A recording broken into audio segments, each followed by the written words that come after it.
podcast, and what a way to start. Angus Crichton, my friend, how are you? Yeah, good, mate. Thanks for having me on. Oh, great to have you. Welcome. Let's start from the very beginning. The SCG. Here we are. From our vantage point, we're looking out on this mighty ground. What has it been like to have this as your home deck? Yeah, mate, unreal. I think what a place. I feel lucky to be able to come in a place like this and play my footy this year. And I think even just going and looking in the sheds and seeing quotes by Bradman and seeing the kind of people that have been in these, I guess, this prestigious ground before us, and for us to call it our home for 2019 was something that opened my eyes, and loved it every second of it. Particularly for someone like you, you like taking things in, and history, you're very aware of history. Yeah, for sure. Well, I think, like I was saying, not just rugby league, but all sports. I think this ground holds a lot of history, and this ground's been very good for me. Obviously, you were around when I launched my charity a couple of months ago and did it here at the SCG. So, yeah, mate, very grateful to, I guess, have met some pretty cool people and to be writing a bit of my own history in this ground. Well, let's talk about the First People project, because it was a beautiful night. We were here at twilight, and an initiative very, very dear to your heart. It must be great to actually see it come to life. And that night, it was on all the big screens. It was on all the hoardings. Yeah, this passion of yours. Yeah, massive for me. I think obviously it's something that is very dear to me and had been in the works for, I guess, over 2 years. I've been planning on trying to create an initiative where I can help young Indigenous kids and, I guess, educate people all around the world of our Indigenous culture. And I have obviously worked with some pretty important people and have had a lot of help to be able to bring it into fruition. But to be able to bring it to life and launch it at the SCG was magical and a night that I'll never forget. Well, tell us more about it. For those, let's say, that people listening, watching, are uninitiated in this, how did you first start getting involved in this space? Yeah, so it sort of naturally happened for me. I was a young kid, went away to boarding school when I was 12. I grew up in a small country town called Young, 5 hours out of Sydney, and I lived 40 k's out of town there. So I guess I was quite bush. Dad's a farmer. Mum was a school teacher growing up, and found myself in the big city at a boarding school in Scots. My old man went there, and his dad went to Scots as well. So it was sort of a family tradition to, once you hit year 7, you leave the farm and you go and move out of home and come to the big city and go to school to get a good education, which I'm very grateful that happened for me, because it opened a lot of doors for myself. And one of those being, I would have been around 16 years old when I met these 2 young Indigenous men from right up the top of Australia in a place called Gapweak up in northeast Arnhem Land. I'd never met Indigenous Australians from the top end. I'd never seen boys like this before, and I guess I saw that they were struggling because there was just so many.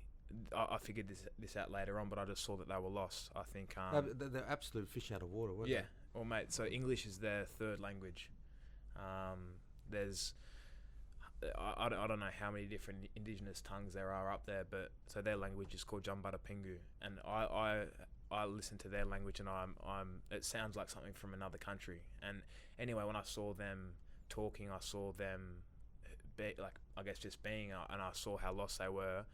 I was comfortable by that time in school. I was 16 or 17 or whatever, and I was comfortable in the city, and I just thought it was the least I could do to sort of help them out, to teach them about how to live in the city, and even simple things about washing their clothes, showering, brushing their teeth, how to present yourself, how to be comfortable in your own skin. And I think through looking after those boys through school, it wasn't until I'd finished school, I moved out, and obviously their family was still up in Arnhem Land.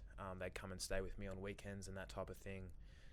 And I essentially was their family in Sydney, and it wasn't until the eldest one, Delwyn, had finished school that he invited me to come back to Gapweak and see where he was from and meet his family and show me his side of life. And it wasn't until I had caught that plane to Darwin and caught the tiny charter over to Lake Avella Airport where I got out in the red dirt, and I had my eyes open to this completely different type of Australia, this side of Australia I'd never seen before. And then I think through that I learnt a lot about their culture. I learned a lot about their Indigenous history and the way that they live, the way that they act, the way that they treat their people, and it was beautiful. And I think coming back from that trip, I guess I'd grown as a person. It sort of changed me as a man, and then it was the year after where I thought, people should know about this. You know, all Australians should know about this. All Australians should feel some ownership like I feel towards this. And that was sort of how we ended up here today. Exactly. Well, how did they end up at Scots? Tell us a little bit about that. How did those guys end up there? So they were two of the first sort of Indigenous kids from remote communities to come to Scots.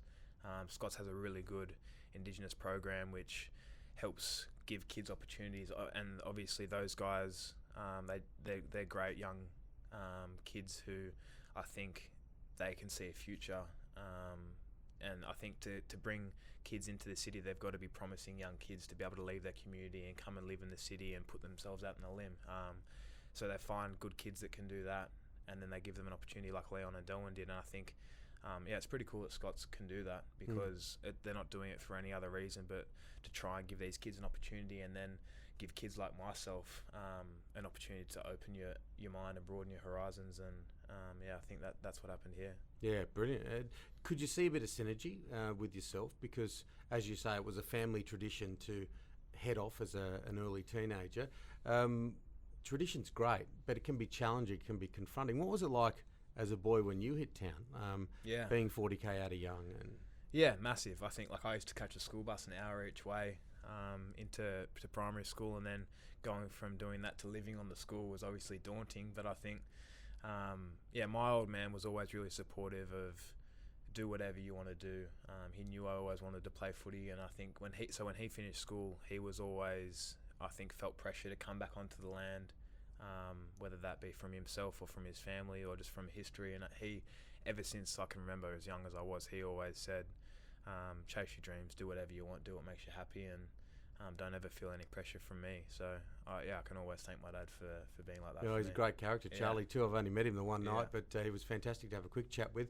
But did you feel all that homesickness, that strange feeling of being a fish out of water yourself? A little bit at the start, but not really. I think as a kid I was always sort of on the go, and always I don't know, I've always sort of wanted to have brothers. So living in a boarding house, I had 40 brothers around me, and we just used to run amok. So I was always on the go, and I guess I was too busy to get homesick. I love my sport, not as much as my schooling. Not so much, but obviously in Sydney, there was a lot of opportunities on my fingertips, and I guess I'd been primed by my parents how lucky I was to be able to go away to school. So I think I was so busy I didn't get too homesick. Yeah, that's fantastic that you can grow from day one.